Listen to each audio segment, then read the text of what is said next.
Hey everybody, welcome back to the channel. Thank you for taking some time out of your day and spending it with me while I do a little bit of sewing today. Today we have block W, which we will get into just shortly. But first of all, we've got day 6 of our diamond painting advent. So let's grab that and open it up and see what we got today, shall we?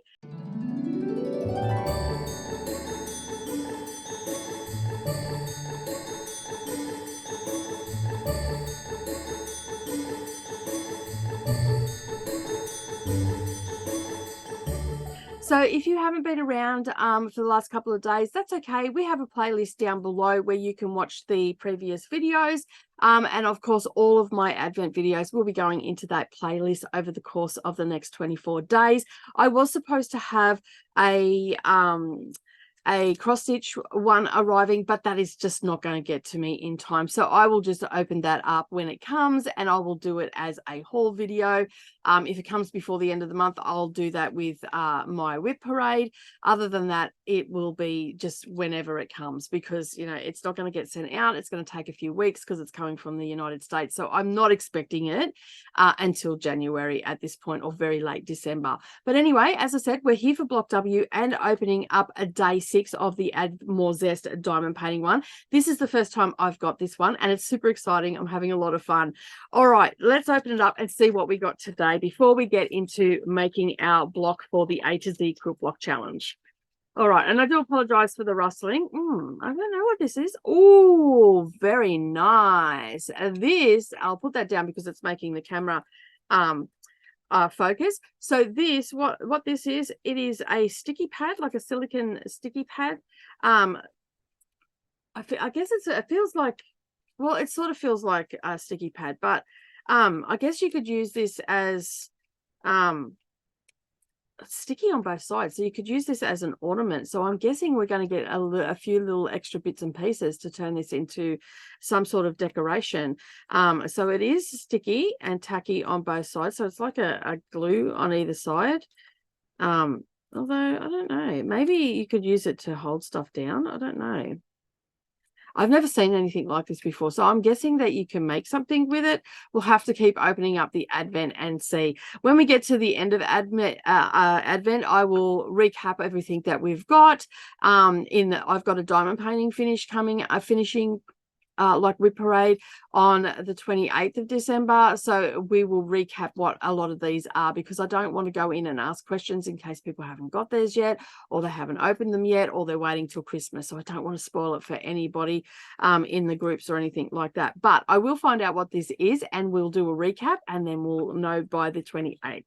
All right, I'm going to put that away. I'm a little bit, I'm not too sure, because it does feel tacky, like you can put it down and use it as, like, you know, the silicone mats, but it feels a lot more tackier than that. Like I would be able to stick drills onto that and turn it into some sort of coaster or something like that. So yeah, anyway, we will work out what that is a little bit later on. Without further ado, let's get into today's sewing tutorial, which is block W in the A to Z quilt block challenge. Hey everybody, all right, as I said in the intro, we are making the woven ribbons block. You are going to need some scrappy fabric. So as you can see, I've just dived into my scrap box and I've pulled out a heap of fabric, and I have my cutting list here, which is linked up down below, so you can grab that and then you'll be able to cut out all your things. This block is pretty simple to put together, so we're just working with squares and rectangles today. No half square triangles to be seen, but yeah, so get your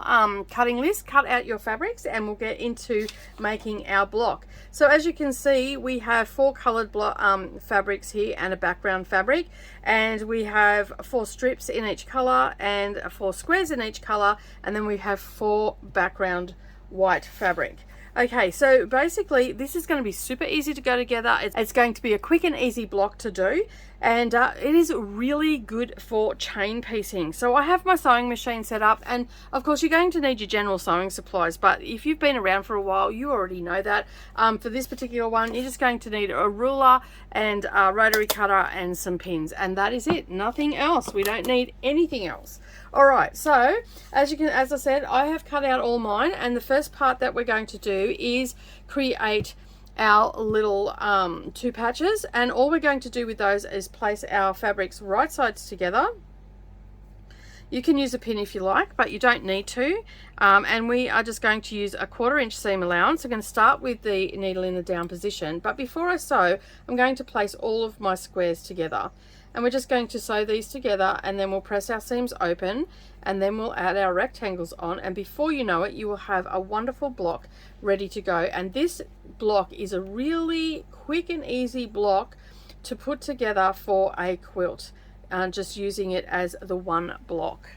All right, so let's get into the sewing part of this. As I said, we're going to use a 1/4 inch seam allowance, and we're just going to chain piece these through. For those that don't know what chain piecing is, that's where we sew right down, we come towards the end, we pick up our next piece, and we just continue that going through, and we create a chain.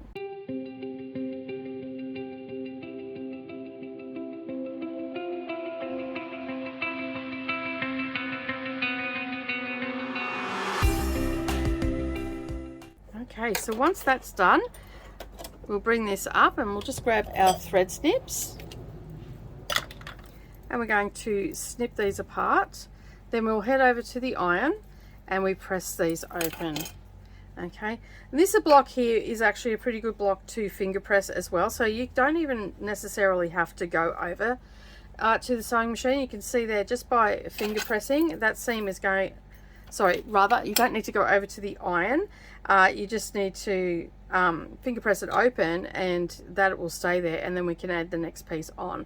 But you know, like most things, it's better if you do use the iron. But you know, if the iron's on the other side of the sewing room, it's okay.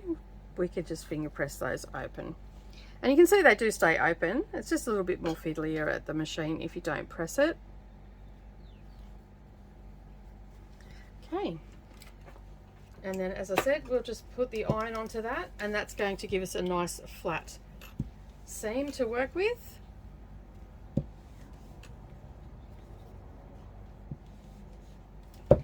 All right, so now we have our little corners all done. Okay, so this, I'm going to do the layout now, because this is where we need to make sure that we have everything in the right place. Helps if and to do that, you just follow the directions on here.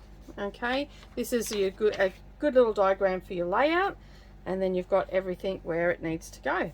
And then basically we lay our rectangles next to it, and then that way we won't get all confused where everything's got to go.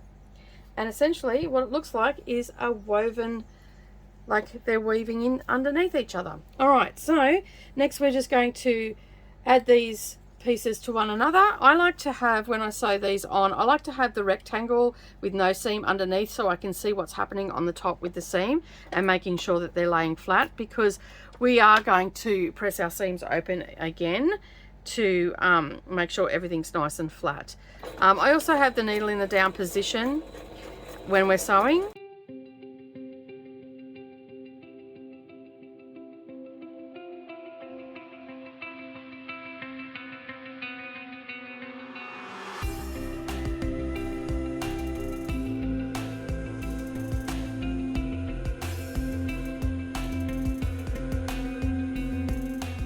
And again, we just snip these apart and then place them back where they go.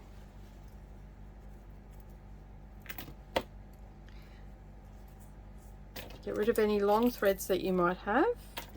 And again, we are going to press these open.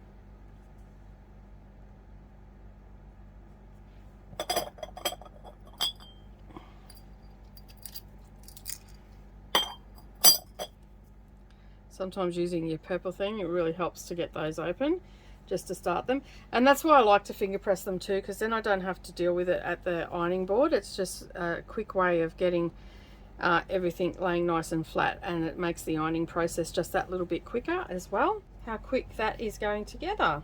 All right, now what we need to do, again, we don't have any seams to worry about, so this is just basically laying this on top. And again, we are going to have our seam on the top so we can see what's going on, and we'll just chain piece these through. All right, so those are sewn together, and that's it. We're now at final assembly. So basically, again, we're going to press our seam open. using our little purple thing there. It'll just help us get that open. Okay, and then pop that up on the ironing pad. Same with this one. And then we're just going to treat it as a regular block and join the seams together. Okay, which will end up being like a little, it's almost like a 4-patch, this one. It is actually a 4-patch, but it works in the same way, except we've just got some little extra components for that. Okay, so we'll pop that down. And again, we're going to press our other one. Get all our seams lying nice and flat.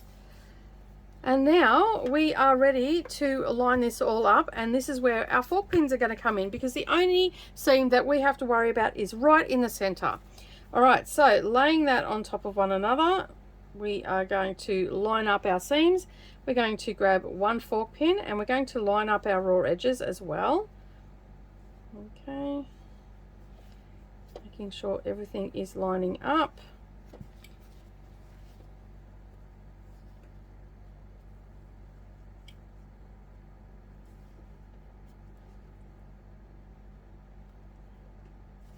Okay, so we've popped our fork pin in, and then we can head over to the sewing machine using 1/4 inch seam allowance. We're going to stitch that down.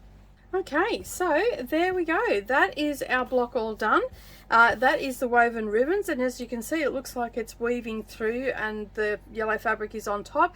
It's a great quick block to go together, and it's perfect if you needed to make a quick quilt this Christmas.